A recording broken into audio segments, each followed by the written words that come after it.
Okay, this is the exterior. And of course, we're gonna mix a lot of things in here. We've got your home inspector. Some of our windows, these are sliding. But if you can see the kind of rainbow hue in these, the vacuum breaker is vacuum seal. Vacuum between most of these windows is broken or compromised. Looks like a little animal's been crawling down there. These box bushes. Okay.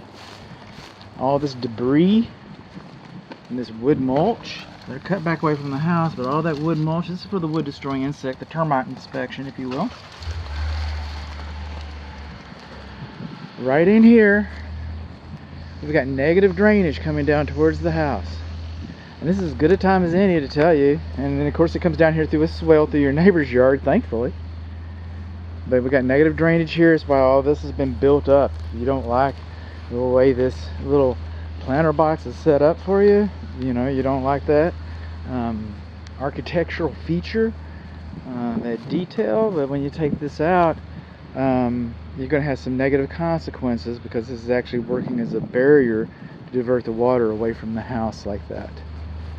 This is a wild tree, but a tree all the same nonetheless. Trees shouldn't be closer than 20 feet to a structure. It's going to take it a while to grow up and be a problem, but it will grow up and be a problem. This is all brick structure. This is very nice.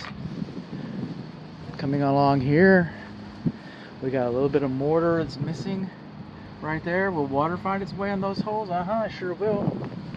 I think it will. Coming along here, rain gutters are not supposed to divert water directly onto the roof covering. That'll cause the roof covering to age prematurely in that area. We've also got, this flashing comes down like this. There should be kick-out flashing right there. Kick-out flashing.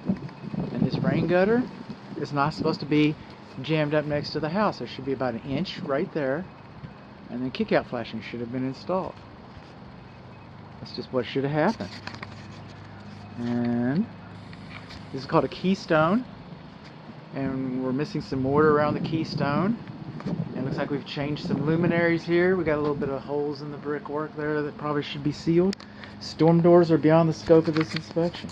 Storm doors are beyond the scope of this inspection. Now we're in the portico, if you will. Now over here, I understand we're in a portico in the patio, but we should have called weep holes right here. Little holes in the bricks. Let me see if I can find one for you out here. We got high soil right here and high soil right here. Let me find my example. See these weep holes? Those are by design. Home ownership 101, all roofs leak, all walls leak. We design them to shed water faster than they accept it. And anywhere you have a lintel, we don't have a lintel here, that's an arch. We don't have a lintel there, okay, because that is wood. The brick only goes up to the top edges of the windows. Another arch. But right here we have a lintel. That metal plate right there. It's called a lintel. Anytime you have a lintel over a fenestration, which is a window or a door, then you should have weep holes in there, because all walls leak. And we design them to shed water faster than they accept them. That's what we do. A little bit of high soil, more debris back in here.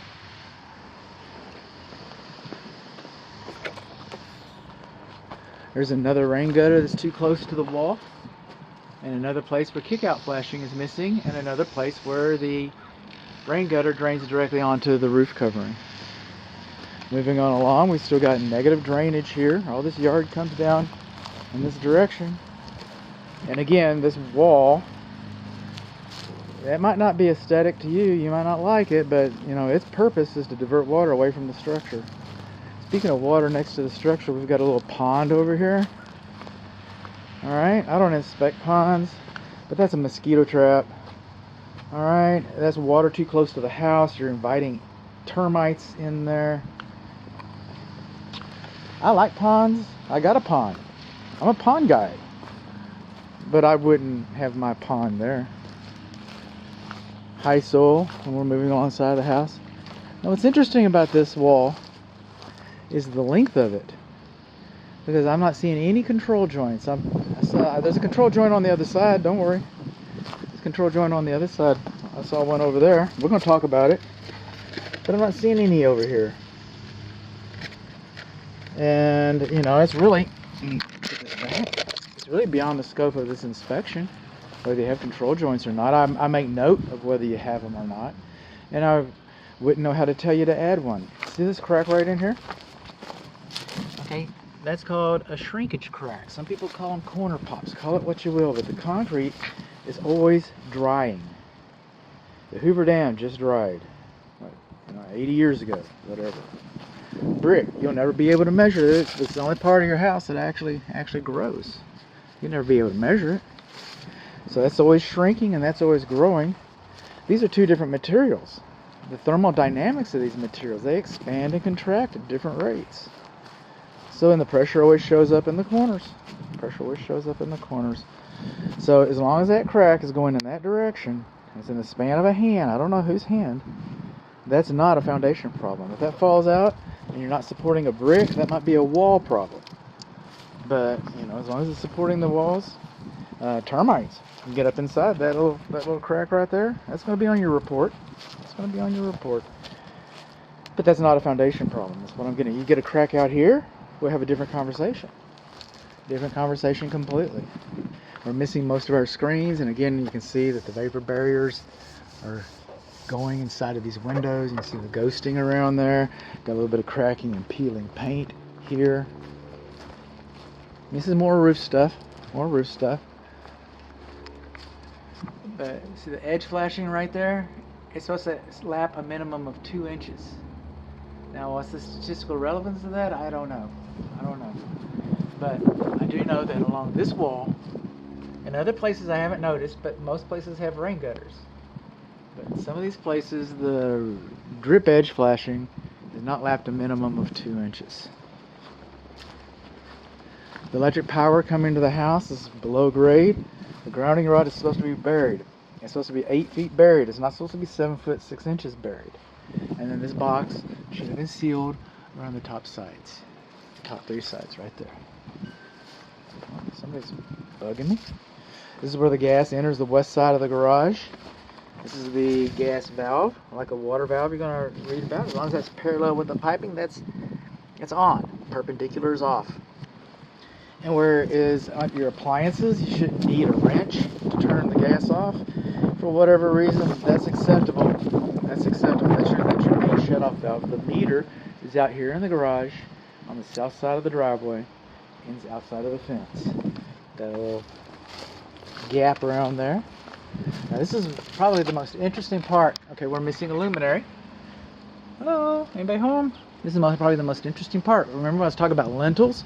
I made a big point, a big to-do out of it around the front. I'm not seeing a lintel over this brickwork. There might be one in there, but I don't know. I have suspicions. Look at the paint line. Look at the brick. See all those holes? See all those gaps?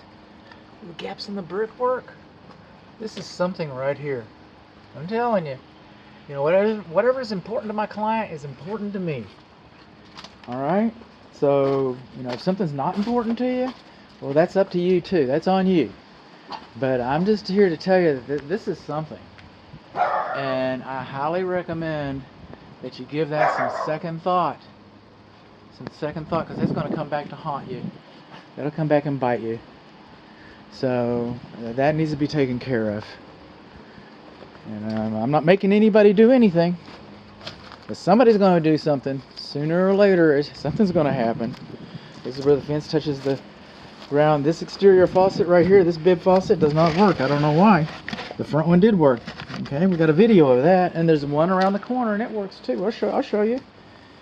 Okay, these paving stones laid out like this. I think there used to be a hot tub or whatever.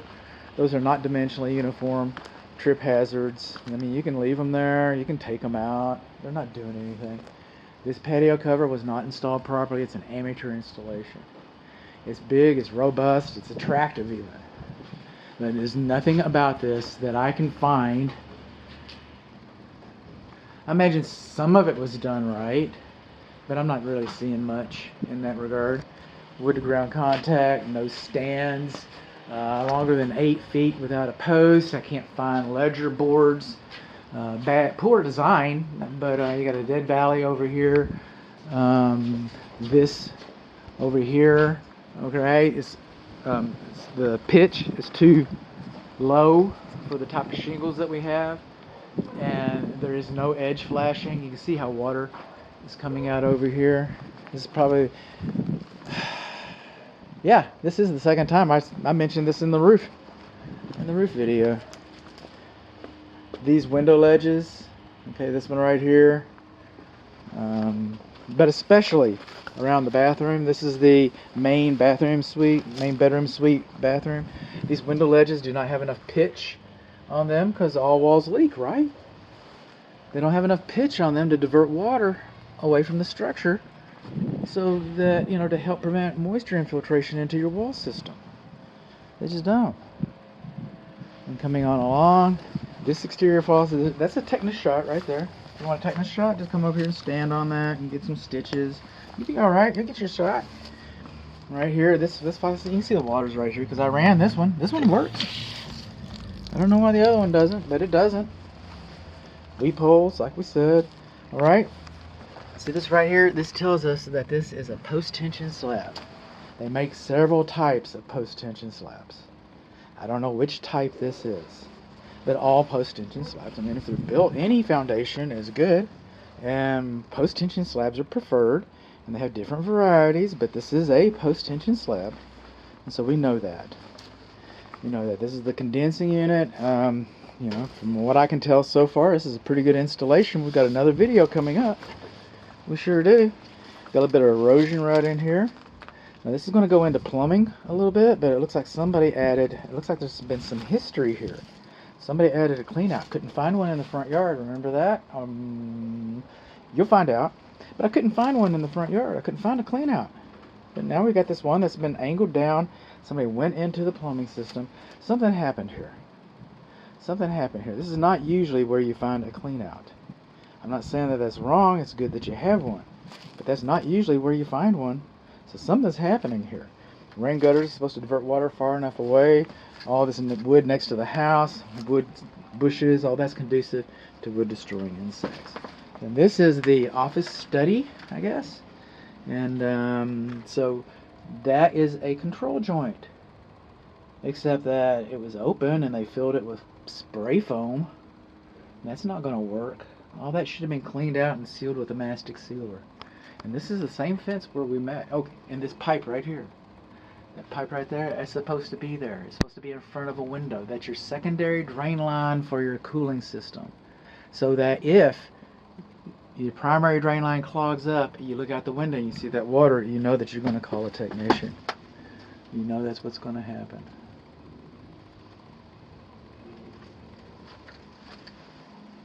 All right.